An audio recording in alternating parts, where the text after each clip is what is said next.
It's only been half a year since I graduated from college, but it feels like a long time already. Spring has finally come, however reluctantly, to Chicago. Today, only a bit after this year's spring equinox, I'd like to bring the UChicago campus that I love to you, my friend. I still remember the first night I spent in the US. It was right here, at International House, or iHouse as we call it. I had my worst jet lag here, but also some of my most special memories. During the pre-orientation for international students, everything was so unfamiliar, fresh, and overwhelmingly exciting. This is the Noyes Hall. We used to have a lot of meetings here during orientation week, but later I barely visited.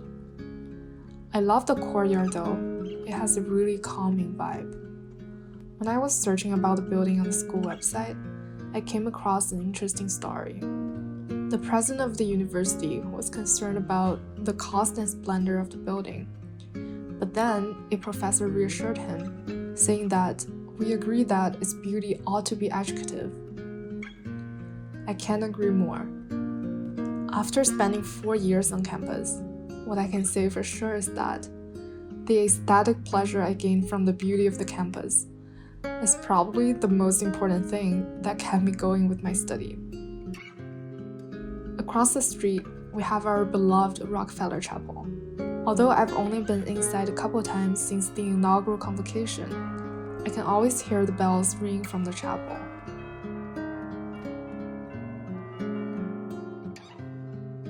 Here is Saieh, the economics building. As an econ major, I can only say, before you step inside this stunning building, prepare for a lot of new knowledge, a lot of intellectual challenges, and a lot of struggles and tears. Oh, by the way, this actually applies to pretty much any other academic building on campus. Now, we're entering the quad. It's so hard to walk through the quad with a terrible mood. It's truly beautiful in every season.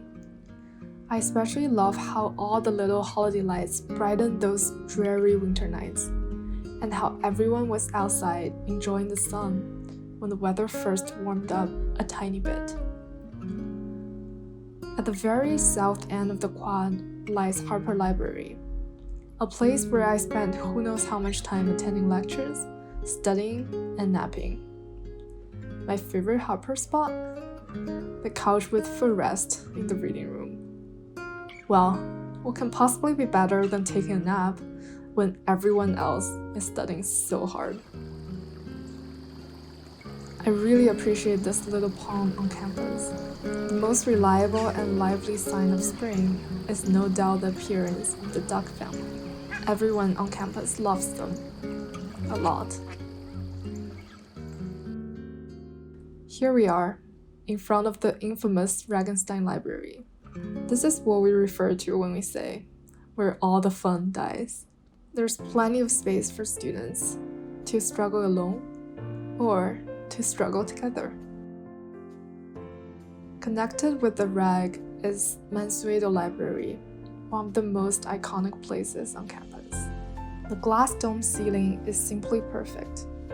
I found myself easily focused every time I came here. I can't exaggerate how lucky we are to have a museum on campus.